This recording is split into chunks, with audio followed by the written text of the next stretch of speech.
Vamos lá. Então, pessoal, a aula de hoje, então, é sobre a manufatura assistida por computador, né? Disciplina. E uma parte de introdução. Então, uma parte mais de contextualização, né, desta ferramenta. Né? Manufatura assistida por computador, conhecida como CAM.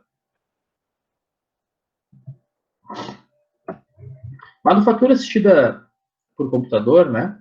CAM, ela vem do inglês, né? Computer Aided Manufacturing, né? Então, é manufatura auxiliada por computador.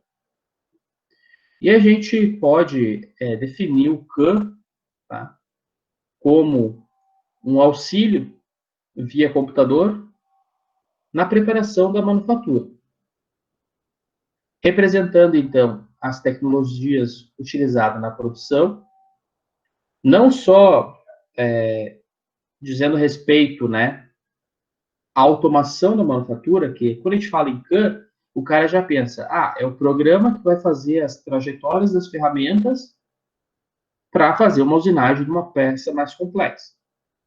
Quando nós, na área da mecânica, né, e você já trabalha na indústria, quando fala CAM é isso, né? É isso.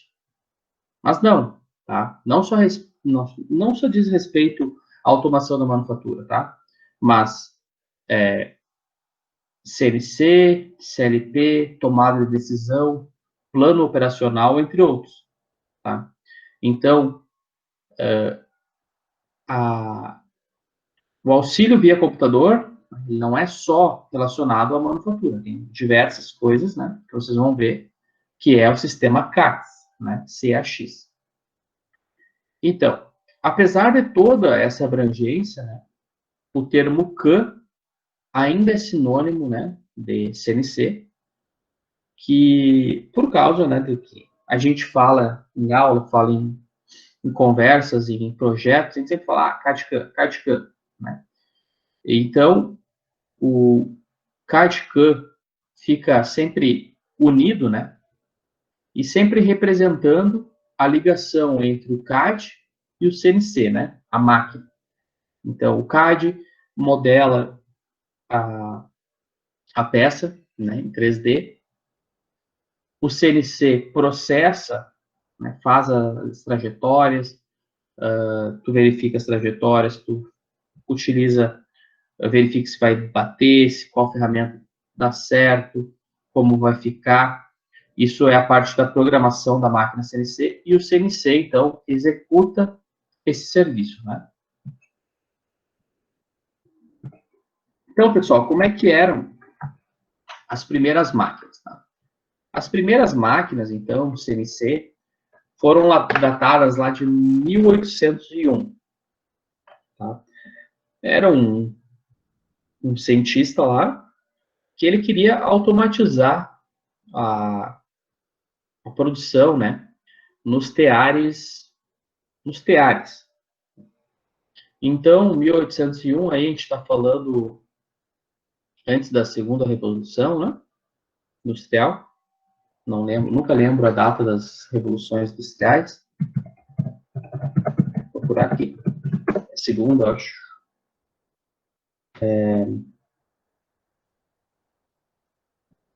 Não, é primeira, né? Primeira revolução industrial.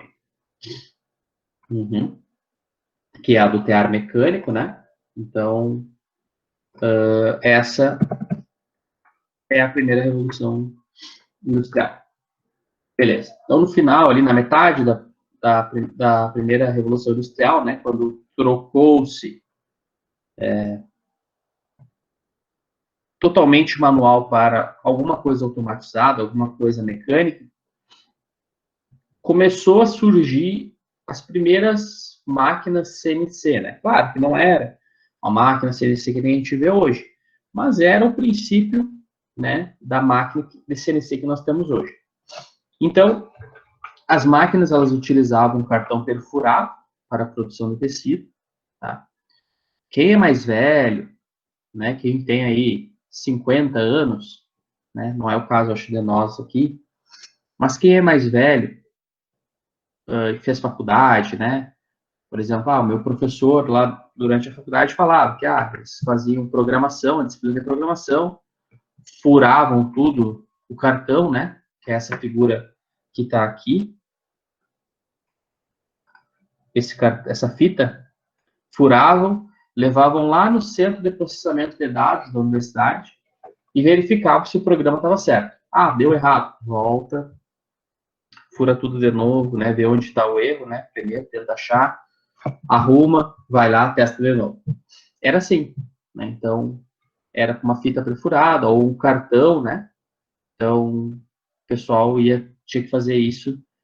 E não era que nem hoje, tu pega o C++ ali, qualquer software C++, faz, verifica na hora se está correto. Não era assim, era com esses furinhos. Então, as primeiras máquinas, né, elas possuíam esse formato aqui. Eu conheci máquinas desse tipo, como mostrado nessa figura, tá? Era uma fresadora muito comum, porém ela tinha uns servos motores, né, e uns fios saindo deles, né? E do lado tinha uma baita de uma caixa, né? Então, essa caixa aqui cheia de botão, enfim, que era a parte do controle, né? Então, colocava aqui, conforme estavam esses furinhos aqui, a máquina lia, né? Colocava essa fita, ela lia que tinha que ir para a posição tal, ligar a máquina, desligar a máquina, enfim, igual a gente faz programando no CNC, nos softwares, né? Então, isso foi lá nos anos 1800, né, pessoal? E esse conhecimento, ele ficou lá meio que adormecido, digamos assim, né? E aí, na década de 40, mas aí quando a gente fala década de 40, a gente fala 1940, então já no século passado. Durante então, a década de 40, muitas empresas, então, buscaram desenvolver as máquinas de comandos numéricos, tá? Pois viram nessas máquinas uma grande oportunidade. Então, nos anos 40 ali, começou, né, o pessoal se pensar, não, peraí, essas máquinas aí têm futuro, né? Por quê? Porque mão de obra, em algumas épocas, são escassas, né? A gente está falando da década de 40. Isso aqui é a Segunda Guerra Mundial, quando o pessoal se atinou, né? Então, o pessoal começa, né? Agora tem pouca mão de obra, se fosse mais automatizado. Uma máquina de comando numérico, ela não cansa, ela não tem férias, né? Então, toda essa parte que a gente já conhece das relações de trabalho, enfim. E aí, o pessoal começou a estudar, começou a ver como uma oportunidade. Em 1949, então, foi o primeiro avanço mesmo, né, da máquina CNC. Dá para dizer que o CNC atual que a gente vê, né, que a gente conhece, ele começou aqui, tá, em 1949. Pessoal, a gente está falando de uma tecnologia 2020 de 70 anos, tá? A gente pensa, 70 anos é muito ou é pouco? Eu não acho tanto assim, né? Se nós pensarmos numa soldagem que nós temos quantos anos, né, já de soldagem desenvolvida, soldagem arco elétrico normal, né? Então, não é uma coisa que foi desenvolvida há muito tempo, né? Ela começou um desenvolvimento sério mesmo, a pedido da Força Aérea Americana, né? Que contratou uma empresa para realizar estudos de aplicação dos sistemas de controle numérico, de comando numérico, para acelerar a produção de componentes dos seus aviões e mísseis, né?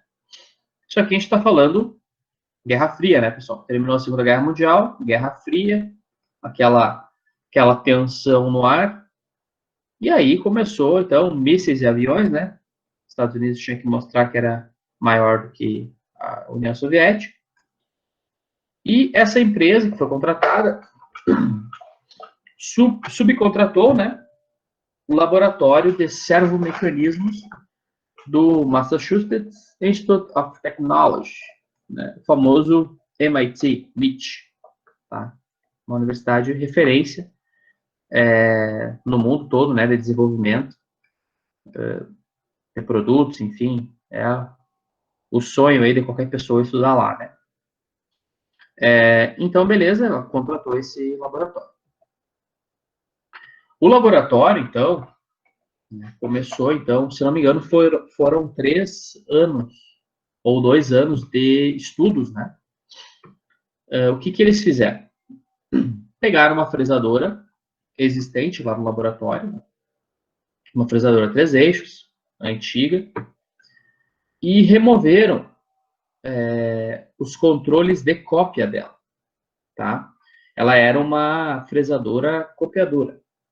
Tá? Quem já ouviu falar de torno copiador, por exemplo, tá? O torno copiador, vamos simplificar. Às vezes o cara, não conhece um torno copiador, tá? Mas tu já viu o pessoal fazer cópia de chave? Chave de casa? Eles usam uma máquina copiadora, um torninho copiador, aonde a tua chave que tu leva, né, a tua chave que vai ser o modelo, ele só coloca no torninho, né? Ele seleciona uma chave das chaves virgens que eles têm ali, que tem a mesma espessura e o mesmo comprimento da lâmina e espessura, que seja igual, né? Geralmente mexe com o paquímetro ali, coloca ali a chave virgem e a chave que não é virgem e passa, né? Fazendo o desbaste e o torno ele se adapta, né? Ao, ao, ao modelo, né? E transfere aquele movimento para fazer a chave, né? É tipo um esmerilzinho mesmo, não é um torninho copiador, né? É uma pedra ali, né, que faz o desbaste. Mas a ideia do copiador é isso, né? Colocar um modelo e ele passar, né, um leitorzinho, né, que às vezes é de contato mesmo, não é nada, sei lá, infravermelho, ultrassom, nada. Só uma coisa passando ali, muito sensível, e transmitindo aquele movimento para outra peça, né? E aí faz uma cópia. Essas são as máquinas copiadoras. Então eles tiraram, e essa máquina copiadora, ela geralmente tinha um monte ela já era, digamos, as máquinas copiadoras foram o pré-CNC, né? Ela só não, ela precisava de um modelo. Então tu usinava um modelo e aí só ia fazendo cópias daquele modelo. Mas precisava de um operador sempre ali, né? Porque tinha que tocar a peça, enfim, tinha que fazer os movimentos. Não era 100% automatizado, mas era um pré-CNC. Então a máquina, então ela foi retirada nessas partes da cópia e foi colocada equipamentos de comando numérico. Tá? Foi então nesse momento, né, que os pesquisadores do MIT, né, criaram o termo, né, numeric control, né, ou comando numérico. E aí eles difundiram bem a linguagem, fita perfurada, né, que está aqui mostrado nessa parte da figura. Essa imagem aqui, né, a princípio, eu procurei na internet, né, é para ser a máquina real que o MIT fez as adaptações. Tá? Durante a década de 50, então, anos 40, final dos anos 40 ali, o MIT desenvolveu, né? E nos anos 50, então, começou-se a adaptar as máquinas já existentes. Então, tu tinha uma fresadora convencional, tá? Aí, eles chegavam e faziam adaptações, colocavam servomotores, enfim, e adaptavam para o comando numérico, tá? Entretanto, né, no fim da década de 50, essa iniciativa já caiu em desuso, né? Então, às vezes, imagina, fazer uma adaptação, um negócio, né, que não foi feito para aquilo. Devia dar muito problema, enfim, não ficava legal, né? E aí caiu em desuso, né? A partir de 1955, isso tudo a gente está falando dos Estados Unidos, tá, pessoal? Então, chegamos em Brasil aí. Estados Unidos, Europa, né? Mais Estados Unidos. A partir de 1955, a venda de máquinas novas com comando numérico aumentou, devido à redução de tamanho e custo dos componentes. Então, uma máquina CNC, né, precisava de uma aparelhagem muito grande do lado, né? Eu vou voltar aqui na foto. Essa aqui, né, eu não sei se esses balcões aqui atrás fazem parte do comando numérico. Eu acho que não, né? Espero que não. Mas eu tive a oportunidade de ver uma máquina muito igual a essa, muito parecida com essa aqui, ó, né? Umas duas máquinas, onde eu estudava lá em Santa Maria, tinha umas máquinas dessa época, né, da década de 50, 60. E aí, elas eram, do lado da máquina, uma caixa gigantesca, né? Então, de 2 metros de altura por 1 metro de largura, 1 metro e pouco de largura. Então, eram coisas de um tamanho muito grande, né? Então, com uma utilização, né, dessas máquinas, o pessoal acha que realmente tem uma utilização. O que acontece? Eles começaram vamos tentar diminuir, né? Vamos diminuir essa válvula. É tudo valvulado, né? Tem aqueles rádios antigos. Uma máquina que eu conheci, ela não era com fitas, né? Ela era sabe aquele joguinho que tu vai botando os pinos? Uma tela grandona, assim, com um monte de buraco. Aí tu colocava os pinos. Aí a posição que tu colocava cada pino fazia uma ligação, né? Essa aqui que liga a máquina, que movimenta a máquina. Se eu colocar aqui, ela movimenta tantos milímetros. Se eu colocar aqui, ela movimenta tantos milímetros. Então, ela era assim. E essa máquina eu vi funcionar. Eu até tentei achar na internet um exemplo, mas acabei não conseguindo. Essa máquina, quem fez funcionar foi um professor, né? O professor se aposentando já, né? Muitos anos de universidade. E ele foi a pessoa, ele era muito novo na época, quando chegou essas máquinas, ele ajudou na instalação delas no laboratório, né? E aí ele, um dia lá, ele pegou e ligou uma máquina, ninguém achava que ela ia ligar, ela ligou, ele mexeu em algumas coisas, leu o manual lá, né? O manual todo em alemão, porque as máquinas eram alemãs, e aí conseguiu fazer ela se movimentar, pelo menos, né? Não lembro se foi 2 eixos, e ligou o eixo árvore, se não me engano. O pessoal usava ela seguido, né? Mas como uma máquina convencional, né? Sem ligar a parte numérica dela. Bom, com essas evoluções, então, a produção, a confiabilidade das máquinas aumentou, né? E essas continuaram a impressionar, realizando operações cada vez mais difíceis e muitas vezes consideradas impossíveis ou impraticáveis, né? Qual é o exemplo mais clássico, né?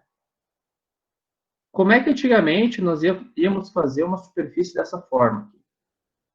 Tá? Isso aqui era para ser uma superfície arredondada, né? Um morrinho aqui. Como é que ia fazer isso aqui? O operador teria que ter muita experiência para fazer movimentos combinados. Só que aqui a gente fala em 3 eixos, né? Então não tem como o cara manipular 3 eixos juntos. Cada peça sairia de uma maneira muito complexo. Então, era imaginável, né, considerado impossível fazer uma peça dessa, impraticável, mas com a máquina CNC, movimentando os 3 eixos simultaneamente, o pessoal começou a conseguir fazer, né? E isso trouxe muitos benefícios, né, nos produtos. Então, com o crescimento do CN, né, do controle numérico, então surgiu um grande número de fabricantes de máquinas, e neste caso, cada fabricante possuía o seu próprio comando. E aqui nós começamos um grande problema. Então, o que aconteceu, né? Cada fabricante inventava o seu próprio código de comando. Até por questão de patente, né? Não podia usar o código do cara, porque o cara patenteou aquilo, enfim. E aí, começou esse problema. E aí, logo depois, uns anos depois, vou falar logo abaixo, foi padronizado isso, foi criada a linguagem padrão. Em 1959, a gente está falando, pessoal, 1959, 10 anos antes da Força Aérea contratar a empresa que contratou o MIT, né? Em 1959, então, 10 anos, basicamente, então teve uma grande evolução nas máquinas, né? Que foi a torre para a troca de ferramenta. Né? Em torno lá, nossa torre, e hoje nas fresadoras é conhecido como magazine, né? A qual também era controlada numericamente. Então, essa foi uma das grandes inovações ali, né? Que trouxe uma grande oportunidade ali para essas máquinas. Nos fins de 1962, então, no final de 62, todos os maiores fabricantes de máquinas, ferramentas, estavam, então, empenhados no controle numérico. Tá? Isso nos Estados Unidos, né? 62, todo mundo já estava buscando, né, fabricar as melhores máquinas já com controle numérico. Viram, né, aquelas incertezas iniciais ficaram para trás e o pessoal começou a fabricar. Como já mencionado, né, havia muitos tipos de comando, muitas linguagens, né, então, em 1958, houve uma possibilidade de padronização dos formatos de dados de entrada. Tá? Então, os dados de entrada foram padronizados conforme o padrão RS-244, que depois foi mudado, né, foi mudando, mas que aí hoje é a linguagem G nossa, né, conhecida como linguagem G.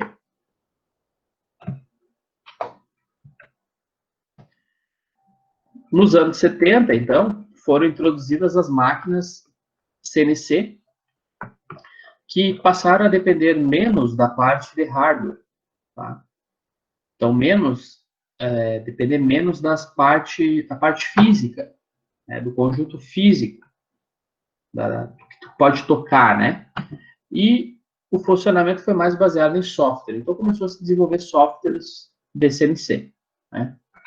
Esses avanços, então, né, substituíram a entrada manual dos dados e a fita perfurada por armazenamento em disquete dos programas ou comunicação remota. Né? Então, isso começou na década de 70. Nos anos 80, então, a necessidade de aumento de produção chegou às empresas, as quais estavam preocupadas com a queda de produtividade de seus trabalhadores. Então, nos anos 80, queriam produção, né? Queriam produzir.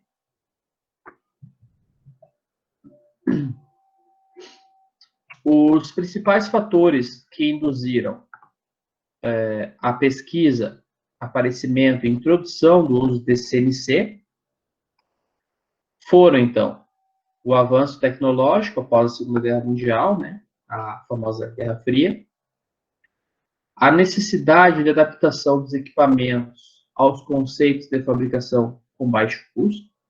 Então, o CNC, né, ele possui uma capacidade de produção muito maior, né, e um custo muito menor, né, quando a gente está falando em um lote alto de peças.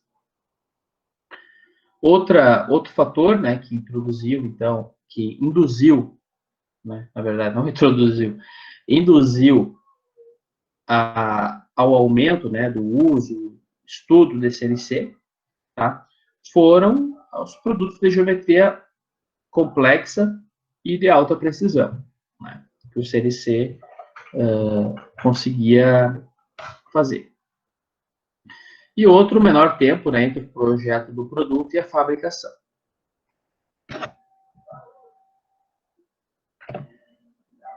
A linguagem, então, destinada à programação de máquinas era a APT, tá? Desenvolvida lá pelo MIT em 1956. Tá? Daí para frente, então, foram desenvolvidas outras linguagens. Tá? para geração contínua de contornos, como Auto Prompt, Adapt, Compact to, Action e outras que foram e continuam, né, surgindo.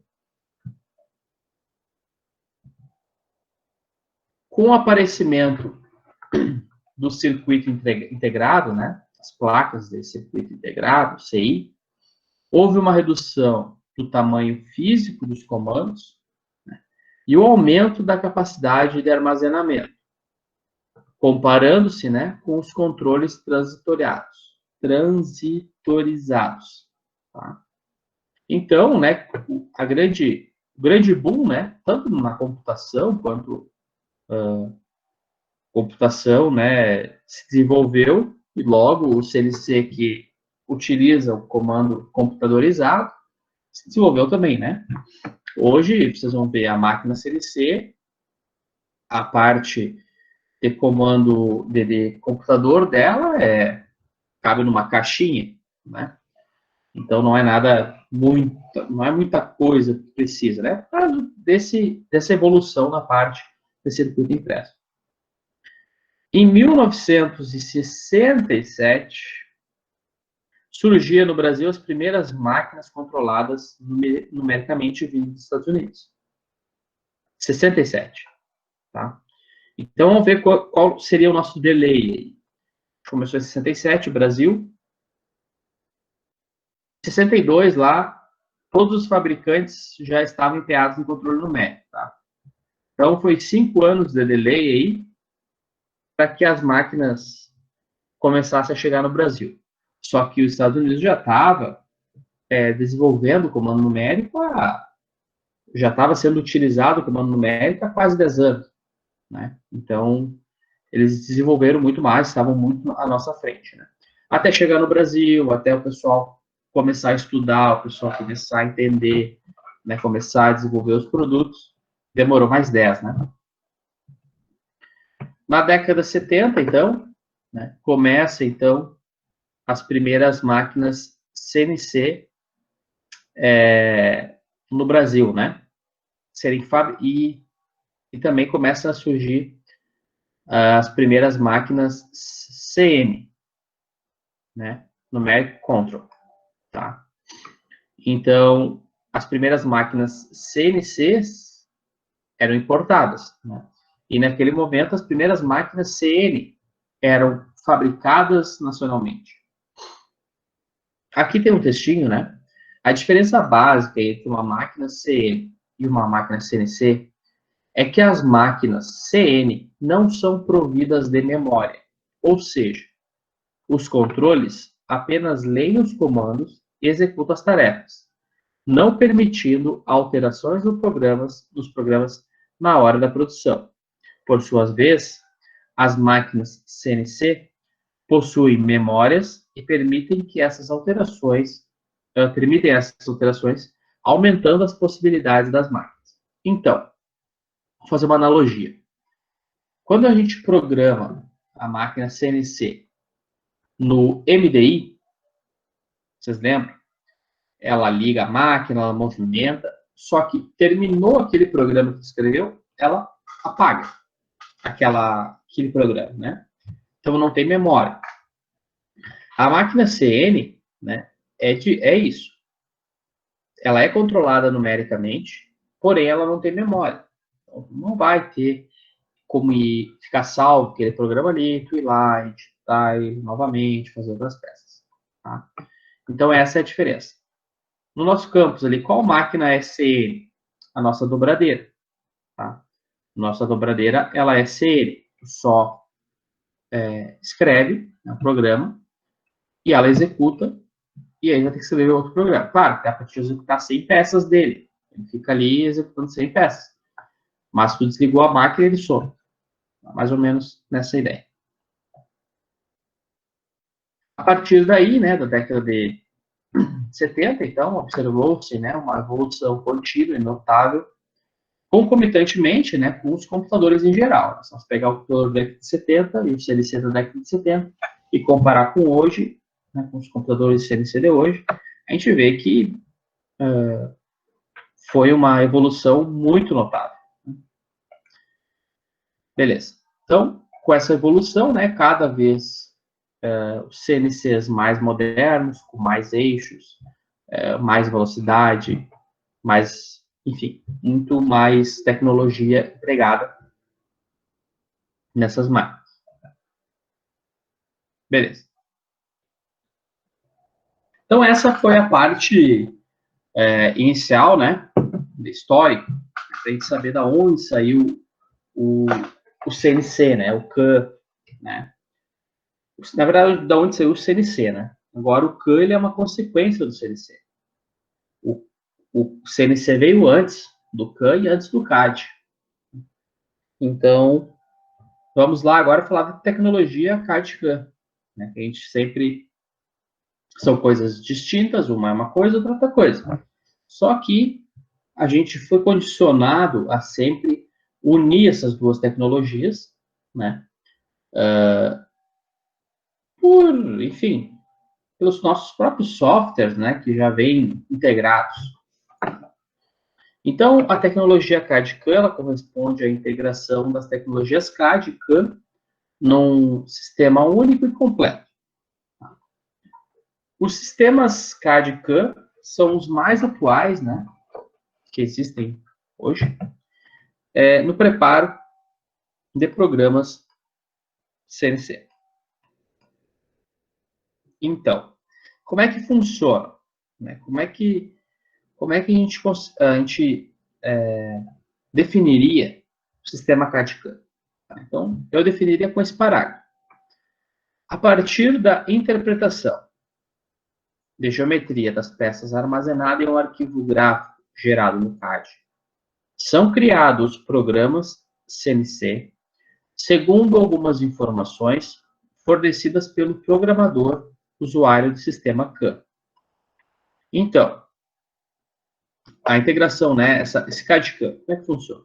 Eu tenho o CAD, tenho o desenho modelado, né? Esse desenho eu coloco no programa CAM,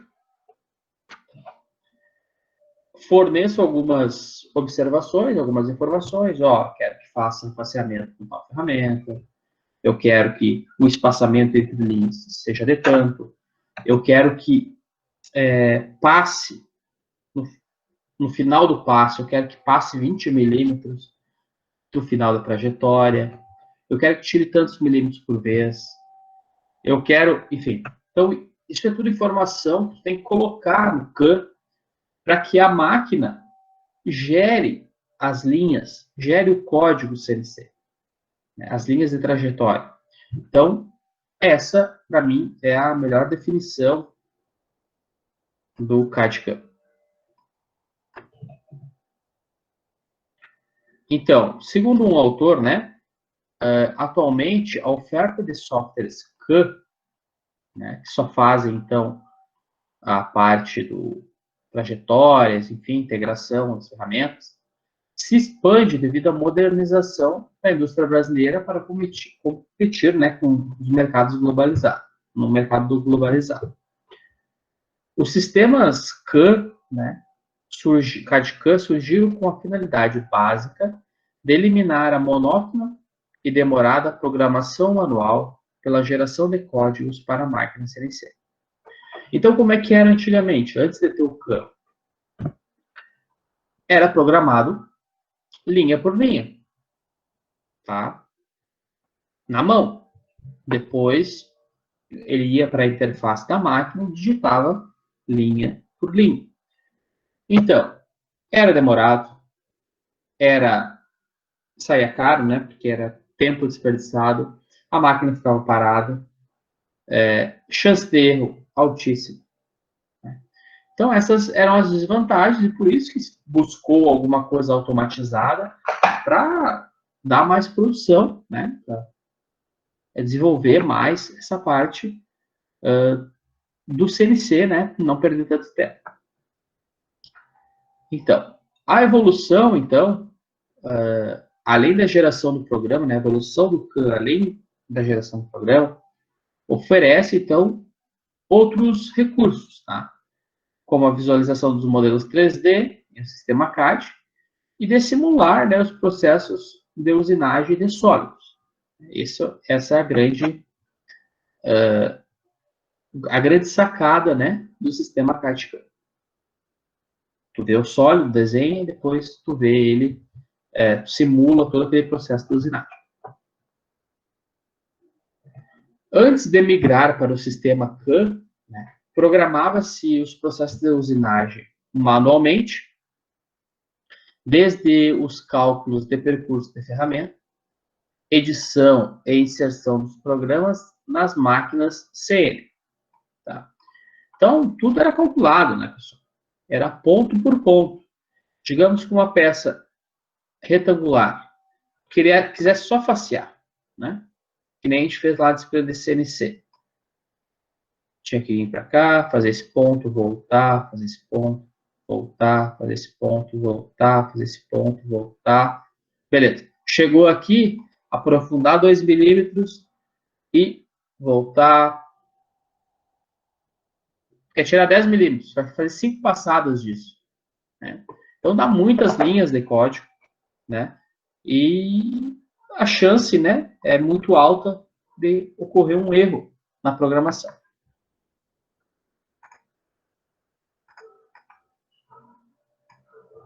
Então, muito tempo, né, era perdido, literalmente, né, nesse processo.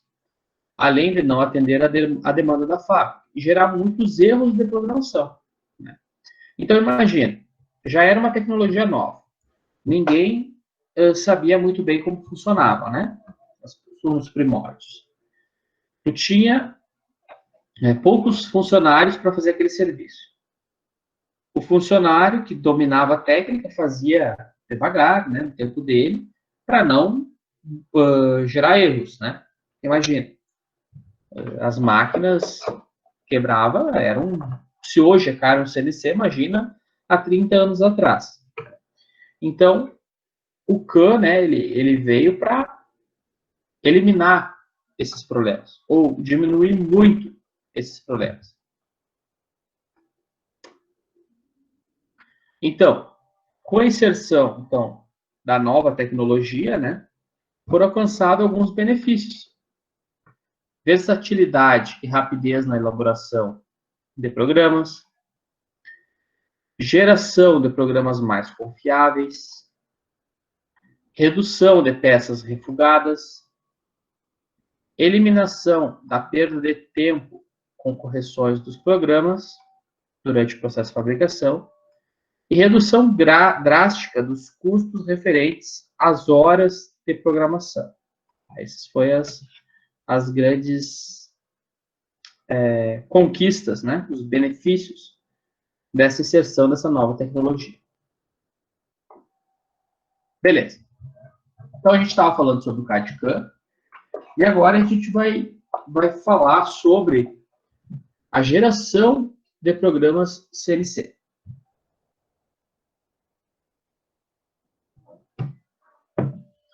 A geração, então, hoje, né, de programas CNC, com auxílio de um computador e de um software dedicado, tá, que elabora o programa, é conhecido hoje como o sistema de programação CAM.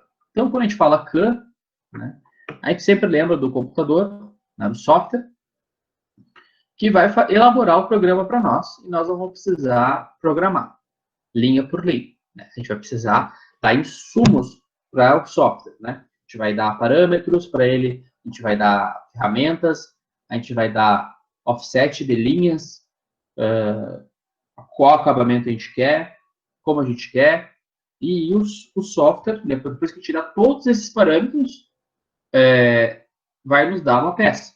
Né? Vai fazer a peça, vai traçar as linhas da peça. Ele só traça as linhas. Né? O pessoal acha que o CAM é assim, né?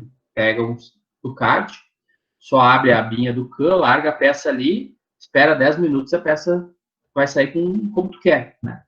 O CAM, o software, ele não lê a tua mente, né? Precisa dar os parâmetros que tu quer para ele. Então, uma outra definição que eu acho legal, né? que é o programa CAM, ele vai ler a superfície, tá? CAD, e irá traçar suas trajetórias, tá? Isso que o CAM faz. Essa definição eu acho muito legal, esse parágrafo e esses pontos que ele pontua aqui. O programa CAM vai ler a superfície CAD e irá traçar as suas trajetórias. Porém, importantes pontos são necessários pelo programador. Primeiro, leitura da geometria CAD, e verificar todos os pontos. Definição da geometria e dimensão do bloco a ser trabalhado, né, material bruto. Definição das velocidades de avanço e de rotação. Tem que definir, né, o software não acha sozinho. Isso aqui é o que o programador tem que fazer, tá? Esses pontos aqui. Então, ele tem que ler, ele tem que definir a geometria, como vai ser fixado, como vai ser trabalhado, o bloco, né, bruto, material bruto. Ele vai ter que definir, então, de acordo com o material, com as ferramentas, com os diâmetros, as velocidades de corte e de rotação a serem utilizadas. Ele vai ter que escolher as ferramentas e as estratégias de usinagem. Aqui traduzi errado, tá maquinagem. Desbaste, semi-acabamento, acabamento, redução de raio. Tá? Ele vai fazer a simulação dos programas gerados, verificar se está ok. Depois, ele vai fazer o pós-processamento dos programas gerados para as linguagens dos diversos controladores existentes. Que são o quê? Hoje, tá, os mais conhecidos. Comando FANUC, comando Fagor e comando simples. Então, essas atividades aqui, vou até apagar aqui, é o que o programador vai ter que fazer. Que é o nosso caso nessa disciplina. A gente vai fazer exatamente isso.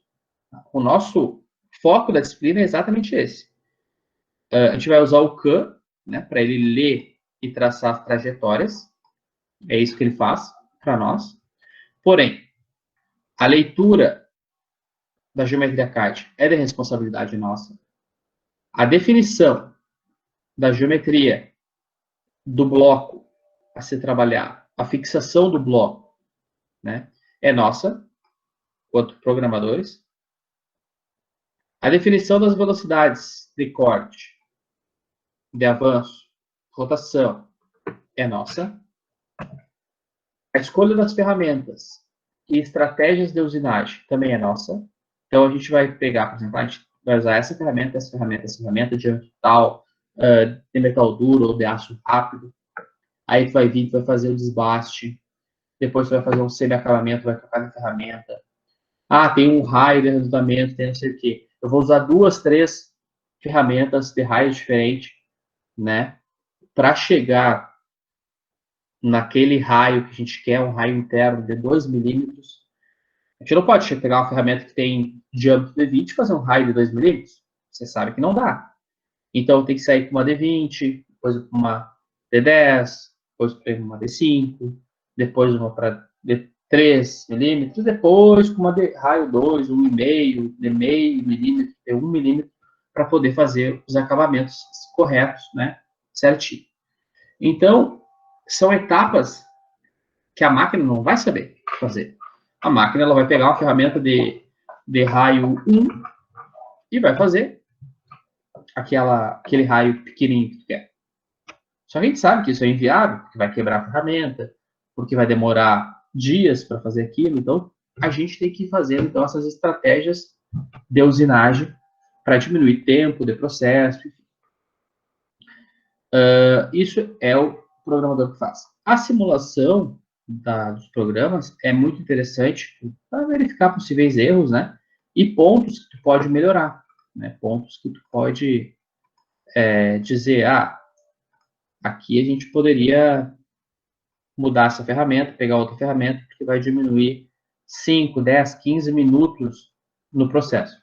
E é nesse ponto, né, que a gente consegue ver, né, esses simuladores, né, cliente vai utilizar na disciplina, eles simulam o tempo exato de usinagem da peça. Então, tu faz uma solução, busca uma solução, vai dar lá 1h30 de usinagem. Tu tenta fazer outra solução, dá lá 1h20 de usinagem. E assim tu tenta otimizar o tempo, otimizar as ferramentas para fazer, né, a melhor programação possível. E o pós-processador, né? Então, tem o pós-processador, então a gente diz, ó, a gente vai usinar numa máquina que possui o comando FANUC, que são as nossas máquinas. E aí ele gera o código, tá? Só que geralmente nesse pós-processamento sempre dá algum probleminha, né? Alguma coisa que tem que corrigir, alguma coisa que a gente sabe que vai dar errado, né? Cada máquina tem o seu macete. Então, nesse pós-processamento também o programador lá, né, o profissional que está trabalhando com isso, ele vai corrigir aqueles problemas. Existem diversos programas de CAN no mercado, tá? Alguns já trabalham integrados com os pacotes CAD-CAM. Exemplo, SolidWorks, o Inventor, né? Outros são independentes, que trabalham em conjunto com qualquer aplicação CAM, tá? Então, alguns são específicos para o CAM. Mas se colocar uma peça do SolidWorks, uma peça do Inventor, na extensão desses programas, ela vai abrir e vai fazer. Tá? Os programas independentes, né? Eu não lembro de nenhum de cabeça agora, mas existem, tá? Programas que são independentes, que não são junto com o CAD, né? Por exemplo, que é o SolidWorks, o Inventor, só o independente. O HSM, eu acho que tu consegue comprar da Inventor, da Autodesk, só o HSM. Pode ser comprado independente. Ele tem como vantagem, então, ser colocado junto com as máquinas CNC. Neste caso, o próprio operador gera os programas CNC. Tá? Então, qual é a ideia?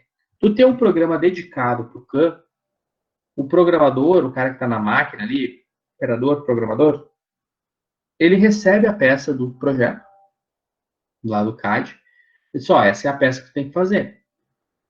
O cara vai pegar aquela peça, vai só largar dentro do CAM. Ele não vai modificar a peça, não tem problema dele modificar a peça, o desenho nenhum. Ele só vai fazer o CAM, só vai utilizar ferramenta otimizada, conhecimento dele, de trabalhar o dia todo ali, sabe qual rotação é melhor, sabe qual se liga o fluido ou não liga, né? Enfim, ele sabe tudo, né, da máquina. Ele conhece a máquina. Então, hoje em dia, né, muitas empresas estão fazendo isso, estão colocando direto lá no operador. Claro, empresas grandes, empresas que dão treinamento para esses operadores têm conhecimento para realizar esse tipo de serviço. Antigamente, então, como estava falando, essa tarefa de gerar os programas CAM era executada pelo operador CAD. Tá? E isso trazia muitos problemas. Né? Eu, por exemplo, quando trabalhei numa empresa, nós gerávamos os programas CAM para uma dobradeira 6-eixo, CNC. Tinha o programinha, né, da própria máquina, da própria empresa, da máquina, e nós gerávamos. Então, a gente fazia o desenho ali no CAD, né, no setor do projeto, tinha que dobrar a chapa, eu ia lá e fazia. Só que eu errei muitas vezes por não conhecer a máquina tão bem, né? Eu demorei lá 2, 3 meses para entender perfeitamente o que eu estava fazendo, porque eu era desenhista, né? Eu não era programador CAM. Então, tá aqui, aproveita que tu fez a peça e faz o CAM, né? Depois de muito tempo, né, uns 2, 3 meses que eu comecei, e aí assim, eu era desenhista. De vez em quando eu fazia um programa CAM. Então não era uma coisa que eu fazia todo dia, né, que eu peguei todos os macetes. Foi coisa que eu demorei um tempo para pegar. E aí acabava que enviava uma peça errada ou enviava um programa errado, né? Ainda bem que o pessoal que trabalhava na máquina abria e verificava no gráfico da máquina, né? Antes de fazer. Verificava se estava certo a dobra. E aí, às vezes, estava errado, eles me chamavam, ó, tá errado isso aqui, tem que arrumar. E aí, acabaram que me ensinaram muito a como mexer naquele programa, né? De dobra, CNC. Hoje, se eu pegar aquele programa, eu não sei nem abrir ele, né? Mas na época, né, com um dia a dia trabalhando, eu sabia.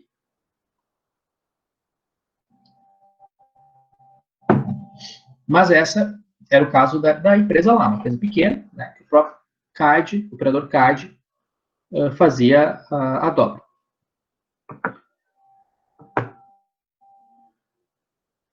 E aí, depois que estava pronto, né, o programa, eu já salvava numa pasta, a máquina estava ligada na rede, e o operador daí, né, ele buscava aquele código daquele programa e executava. Às vezes dava errado, às vezes eu tinha que refazer alguma coisa. Enfim, era muito, muito custoso, né? Por que o pessoal fazia isso? Para não pagar o operador de máquina, o operador de máquina. Se o cara sabe mexer em CNC, ele vira um programador e operador, né? E aí o salário sobe. Então tem esse meio termo, né? Mas vários problemas, né, começaram a surgir com esse modo de trabalho, como o que eu falei aqui, né? Então, dei meu exemplo de vida aí, né? Normalmente, o operador da máquina CNC dispõe de mais experiência do que diz respeito à máquina, né? Eu, quando eu entrei na empresa, sabia desenhar CAD muito bem, né?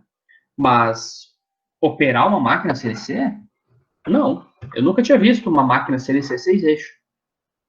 Eu tinha visto as que não eram comando numérico, as que eram comando numérico só, né? Não CNC. E sabia muito pouco, né, sobre aquelas eram 3 eixos, essas eram 6 eixos, então era muita diferença. Então, o operador ele tem, né, esse conhecimento muito maior. Às vezes não tem o conhecimento teórico do cara lá que trabalha no setor do projeto, enfim, mas sabe como fazer. Né? Tem o conhecimento tácito, né? O operador CNC, tá, ele não tem controle sobre os programas executados na sua máquina. Ele não sabe o que eu mandei para ele. Ele vai chegar, vai executar. Pode fazer uma coisa errada ou não, né? Ou pode dar certo. Então tem que ter uma confiança muito grande no programador, né? Devido à falta ou erros de comunicação, podem surgir erros. Não falei para ele alguma coisa, algum detalhe, alguma observação, ele vai lá e faz a peça e dá errado. Então, por isso, muitas empresas colocam o programa CAM junto com a máquina. Sendo assim, o próprio operador irá desenvolver. Tá? Mas aqui, como eu disse para vocês, é uma coisa muito da empresa, né? Tem empresas, já outra empresa que eu trabalhei, tinha um cara, né? Claro, ele foi operador de máquina há muitos anos, o cara tinha conhecimento gigantesco da máquina CNC, mas ele ficava numa salinha lá só fazendo programa o dia todo, a torno, para fresador. Né? Mas ele tinha já experiência. Então, no caso daquela empresa, era mais vantajoso pegar um trabalhador lá e deixar ele sempre fazendo o programa. E nessa empresa, o operador era o operador. Tá? Ele só buscava o programa correto, colocava, regulava a castanha, né? E ficava executando o programa, trocando a peça, executando o programa. As chaves de edição do programa, né, que tem nas máquinas CNC, eram retiradas. Eles não tinham acesso. Mas eu vou fazer uma mudança aqui para otimizar. Eles tinham que falar com o responsável, o programador, para poder fazer essa otimização. Tá? Beleza, pessoal. Então, essa primeira parte era isso.